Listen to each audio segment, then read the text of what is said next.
누명을 쓰고 억울하게 옥살이를 합니다. 그 짧은 내막만 보면 이거 팔팔 뛸 일 아닙니까? 이게 이렇게 정당하게 올바르게 살아도 내게 왜 이런 불이익이 오느냐. 그러나 요셉은 하나님을 바라보고 하나님의 약속을 믿었기 때문에 성실하게, 감옥에 가서도 성실하게 살았다 이 말이에요. 그 결과가 결국 우리가 다 알잖아요. 자, 여러분 뭘 말씀하고자 하느냐. 우리는 언제나 하나님 앞에 살아야 돼요. 가정에서, 직장에서, 어디서든지 나의 본분, 나의 신분이 어떤 존재인가를 잘 기억하며 살면 우리는 바르게 살 수가 있습니다. 오늘 7절에 이어서 더 그러잖아요. 7절에 기쁜 마음으로 섬기기를 주께 하듯 하고, 아까 제가 베드로전서 2장 말씀을 인용했습니다마는 나에게 좋게 안 해주는 상전이라 할지라도입니다. 이게 전제가 들어가야 돼요. 지금 꼭 나에게 잘해주는 상전이 아니고 나를 씹고 나를 자꾸만 갈구는 그러한 상전이라 할지라도 이란 말이죠. 기쁜 마음으로 섬기기를 주께 하듯 하고 사람들에게 하듯 하지 말라. 아무리 나에게 잘못된다 할지라도 우리가, 근데 여러분 제가 전제하고 말씀드리고 싶어요. 아무리 예수 믿는다고 할지라도 어떻게 정말 사도 바울 같은 사람은 혹 그럴지 모르지만 우리 같은 사람이 그러게 하겠습니까? 남이 나를 조금만 불이익을 주고 나에게 잘못만 해도 이게 열받치는데, 여러분 꼭 전제하는 것은 올바른 이 원리를 알고 그 방향으로 가면 돼요. 왜? 아직도 내가 성장하지 못해서 그럴 뿐이지 우리도 충분히 성장하면 그렇게 될 수 있다 이 말이죠. 근데 방향은 분명히 바로 보고 갈 거 아니에요. 바로 보고 가야 될 거 아니에요. 언제나 이러한 관계. 여러분 전제하는 것이 바로 8절에 나온다니까요. 이는 어찌 이렇게 할 수가 있는가. 각 사람이 무슨 선을 행하든지 종이나 자윤이나 주께로부터 그대로 받을 줄을 알미라. 여기 가장 중요한 말씀이 이게 자윤이든 얽매여 있는 자든 할 것 없어요. 모두가 하나님의 예속되어 있기 때문에 어떤 악한 자든 어떤 선하게 살아가는 자든 할 것 없이 하나님이 보고 계시고 하나님이 반드시 지불하시고 갚아주신다 이 말이죠. 제가 그전에도 그런 용어를, 이런 말을 했었는데, 여러분 누구한테 사기를 당했거든. 기억이 나요? 사기를 당했어도 사기친 사람을 너무 미워하지 말라 이 말이죠. 항상 하나님을 바라보면서 어때요? 내가 이것이 필요치 않아서 하나님이 잠시 그 사람 주머니에 넣어놨다가 때가 되면 그 사람을 통해서 이게 해소하게 하든 어떤 다른 방법을 통해서 하나님이 꼭 필요할 때 하나님 준비해놨다가, 하나님 예비하시는 분이잖아요. 반드시 주신다 했을 때 그 사기친 사람을 죽이고 싶은 마음이 사라질 거 아니에요. 여러분 말은 이렇게 하지만 당장 그렇게 당하면 어떻게 하세요? 죽이고 싶겠죠. 끝까지 추적해가지고 깜빵에 집어넣고 싶을 거 아니에요. 그런데 그럴 때마다 어떻게 하라고요? 하나님 바라보라니까요. 하나님. 그러니까 하나님을 전제하고 지금 말하는 거예요. 모든 이야기들이. 그래서 하나님은 반드시 우리에게, 자기 백성에게 손해보지 않고 갚아주신다. 그 얘기가 어디서 나와요? 야곱에게 나오잖아요. 야곱이 외삼촌 집으로 갔을 때 외삼촌이 그를 속입니다. 속여가지고 20년 동안, 여러분 얘기 잘 알잖아요.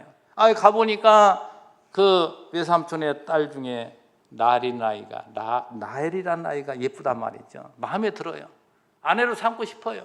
그래서 7년 동안 열심히 일합니다. 그 아내를 갖기 위해서. 그런데 그만 7년째 그 못된 외삼촌이 바꾸치기였잖아요. 못생긴 언니를 갖다가 방에 넣어줘가지고 동침하게 만들어요. 그래가지고 다시 그 동생을 얻기 위해서 7년을 또 수고를 합니다. 착취를 당한 거죠. 얼마나 사악한 인간입니까? 사실 생각해 보면 그 딸들을 이용을 해가지고 말이죠. 이래가지고서 그가 알거지가 됩니다. 알거지가 돼. 아무것도 재산이 가진 게 없어요. 그런데 하나님이 재산을 갖게 하기 위해서 어떻게 합니까? 야곱이 외삼촌에게 제안을 하잖아요. 외삼촌, 나도 처들이 이렇게 많고 자식들이 있는데 뭔가 있어야 먹고 살 거 아닙니까? 그러니까 제한을 하니까 그에게 몫을 떼주는 것이 얼마나 사악한지. 여러분, 양은 대개 색깔이 뭐예요? 흰색이잖아요. 근데 흰색은 전부 자기 것으로 삼고 검은 거는 알록달록한 거, 이런 것들을 갖다가 뭐예요? 야곱에게 주면서 너 새끼를 낳을 때마다 그 검은 것들, 알록달록한 건 너 거 하지만 이 흰 것은 전부 내 것으로 한다 해가지고, 결국 그런 어떠한 여러 가지 이제 그 방법이 재밌게 나오지만 그런 것들이 과학적으로 증명되는 게 아닙니다. 개울가 가가지고 뭐 나무를 가지를 잘라가지고 뭐 얼룩얼룩하게 비춰가지고 거기서 교미하게 만들고, 이런 거 지금 그렇게 하면 되는 게 아니에요. 하나님이 그에게 뭡니까? 몽땅 새끼 나는 쪽쪽마다 야곱 거 만들어 주잖아요. 이게 하나님 방법이라니까요. 그러니까 20년 동안 썩어 살았는데 20년 만에 뭡니까? 퇴직금을 그냥 한꺼번에 지금까지 받지 못한 것을 막 몇 배로 쳐가지고 한꺼번에 다 주어버리잖아요. 이게 하나님 방법이라니까요. 그러니까 그 과정만 보면 멱살 잡아야죠. 네가 인간이야? 얼마나 못되냐 말이죠. 그런데 하나님은 믿습니다. 야곱이 왜요? 하나님이 사랑하는 자예요. 남에게 쏟지만 하나님을 바라보기 때문에 인내하면서 참고 기다리는 거예요. 그러니까 결과적으로 하나님이 갚아주신다. 오늘 그 8절 말씀입니다. 8절 말씀. 그러기 때문에 불의한 쌍전이 내 월급도 제대로 안 주고 한다 할지라도 가서 멱살 잡고 하지 말라 이 말이죠. 근데 이게 전제하고 여러분 말씀 들으세요. 우리 못한다니까. 신앙이 어린 우리들은 당장 그걸 어떻게 해서라도 빼앗고자 말고자 하는, 이것이 바로 우리의 모습 아닙니까? 근데 그렇게 하지 말라는 거예요. 그 다음에 상전들에게도 말합니다. 상전들에게도 9절에 상전들아 너희도 그들에게 이와 같이 하고 위협을 그치라. 우리 지난번 성경은 공갈을 그쳐라. 그 말 그대로 했으면 좋은데 뭐 이렇게 바꿨는지 몰라. 이 힘 있는 사람들이 얼마나 힘없는 사람들에게 공갈하고 말이죠. 위협하고 그러냐 말이죠. 이것이 세상에, 하나님을 떠난 인간 세상의 모습 아닙니까? 왜 이렇게 사람들이 힘을 가지려고 합니까? 자기 마음대로 조정하고 통제하려고 하는 거잖아요. 부리려고. 그런 데서 인간은 사악한 즐거움을 맛보는 겁니다. 여러분 그런 거 안 해보셨죠? 자기 말에 따라서 이렇게 해 저렇게 하면 거기에 따라서 하는 걸 보고 굉장히 쾌감을 느끼는 거예요. 인간은. 그래서 인간은 자꾸만 힘을 모으고자, 힘이 어디서 옵니까? 세상에 돈에서 힘이 오잖아요. 그러니까 돈을 모으려고 하는 거. 그래서 이 사악한 이 거짓 행복 말이죠. 여기에서 우리를 구해줄 수 있는 것은 바로 우리 그리스도 안에서밖에 없습니다. 오늘 세상의 모습을 한번 보십시오. 얼마나 권세를 잡은 자들, 또 저 재벌들 얼마나 자기들 그 기득권을 유지하고 자기들의 그 재산을 늘리려고 얼마나 그러냐 이 말이죠. 얼마 지났습니다마는 모 기업에서 말이죠. 그분 장로로서 대단합디다. 그런데 교회에서는 충성된 종교, 교회에서는 돈도 많이 내가지고 막 교회 건물도 짓고 대단한 일을 하는 사람인데 그 사람의 기업을 보니까 막 노동자들이 다 뛰들고 이러고 있어요. 웬일인가 했더니 노동자들 착취하면서 그 짓 하고 있더라고요.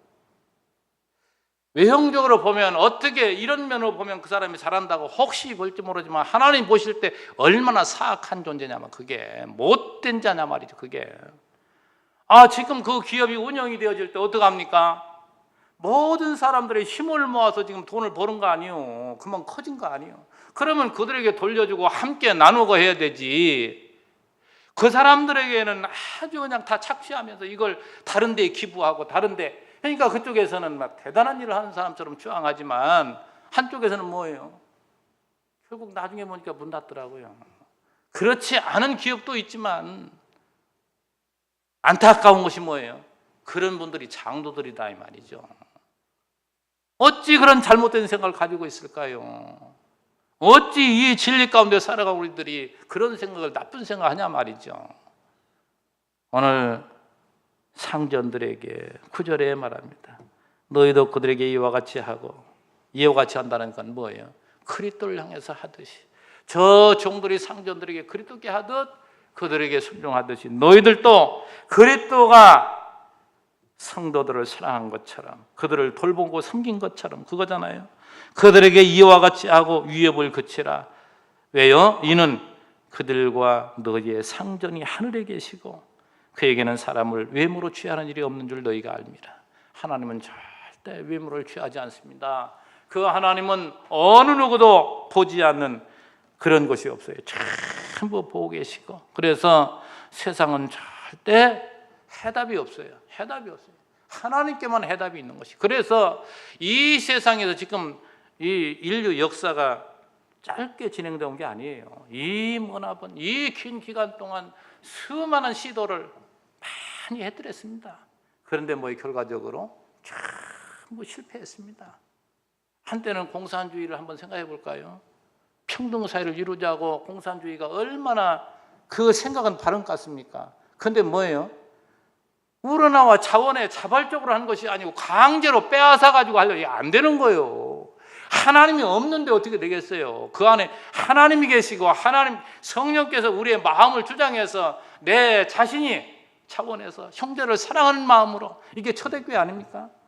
내 것 없이 내어놓고 가진 자가 없는 자를 위해서, 이게 성령이 자발적으로 하게 하신 것이지 어떠한 제도나 어떠한 힘을 이용해서 안 된단 말이죠.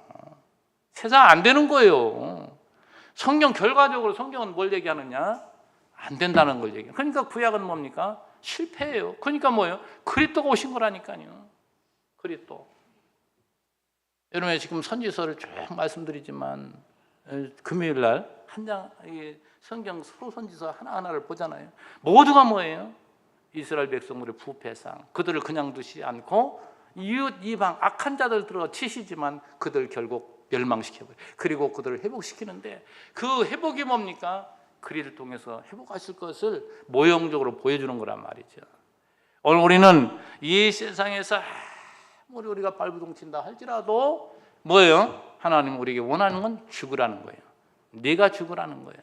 내가 죽으면 거기서부터 천국이 이루어집니다. 내가 변화되면, 여러분 다른 게 없어요. 가정에서도 마찬가지. 내 자신이 하나님 앞에 하나님의 사람으로 거듭나고 정말 내 자신이 그곳에서 올바른 신앙 가지고 살아가면 옆 사람들을 변화시킵니다. 그것이 주의 놀라운 능력입니다. 우리 주님이 사도 바울을 그렇게 사용하셨고 우리도 그렇게 사용하신다 이 말이죠. 오늘 나는 변하지 않고 너는 이렇게 100번 소용없습니다. 그건 절대. 주님을 만나야 거기에 답이 있단 말이죠. 여기에서 사람을 외모로 보지 않는 하나님, 이게 뭔 얘기예요? 세상은요 전부가 외형이에요. 외형. 잘 배우고 똑똑하고 좋은 일 하고 이 사람들 다 그래야지. 하나님 뭐예요? 그 중심을 보기 때문에.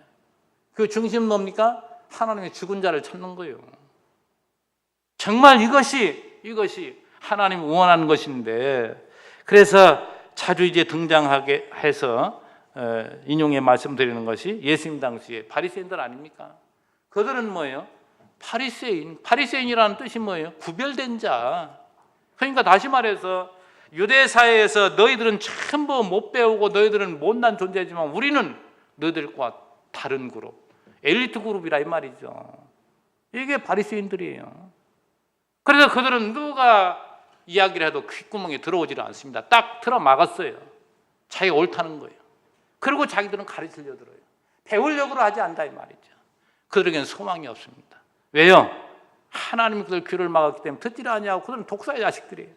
이미 그들은 멸망할 자가이기 때문에 하나님 말씀 듣지를 않는다 이 말이죠. 오늘 우리도 마찬가지로 여러분 오늘 이런 말씀들이 참 우리는 아까 전제하고 드린 말씀이 받기가 어려운 얘기들이에요. 그렇잖아요. 세상의 불의한 권력, 불의한 우리들에게 행포를 일삼는 그들, 어떻게 그들에게 죽게 대하듯 순종하라고, 그런 말이 어디 있어요? 어디 될 말이냐 말이에요. 그게 이해가 안 가는 거예요. 근데 주님 앞에 죽고 나면, 주님 앞에 내 모습이 어떤 존재인가, 하나님 왜 세상을 이렇게 창조하시고 지금도 운행하시고 심판하시는가? 이 전체를 아울러서 보면 맞아, 그렇구나. 하나님이 그렇게 하시는구나. 여러분, 구약 이스라엘 역사가 바로 그걸 얘기해 주는 거예요. 그걸 전부를. 오늘 이 말씀 들으면 다시 한번 기억하면서 하나님 앞에 사는 것, 하나님 앞에 사는 것. 하나님 앞에 살면 내 자신이 변화되게 돼 있고, 내가 변화되면 거기서부터 하나님의 나라가 이루어지는 거예요. 다른 거 없어요. 전제하고 말씀드렸죠. 우리는 약하기 때문에, 우리는 아직도 약하기 때문에 그렇게 받아들이기 어렵고 그렇게 행하기가 어렵습니다. 그러나 분명한 것은 우리의 목표를 세우고 이 길을 가야 될 거 아니에요. 이 길을. 이게 주님이 가신 길이고, 이게 소위 십자가의 길이란, 이게 많은 사람들은 넓은 길로 가지만 이 좁은 길, 하나님 우리에게 말씀하신 이 길을 우리가 늘 기억하면서 살아갈 때 이 세상, 불합리한 이 세상, 여러분 지금을 보더라도요, 언론에서 보도하는 거 요 조금만 보세요. 지금 뭐가 지금 진행되고 있는가? 심겨루기잖아요. 뭐 장관을 해임하는데 뭐 야당이 좀 많으니까 수적 위를 가지고 누르고, 이쪽에서는 약하니까 또 이거 아닙니까? 이거 이 정치판이 우리 모습을 그대로 보여주는 거예요. 그러니까 뭐 어떤 사람들은 정치에 왜 관심을 갖느냐? 그것이 우리에게 보여주는 일반 계시라니까요. 그걸 참 보세요.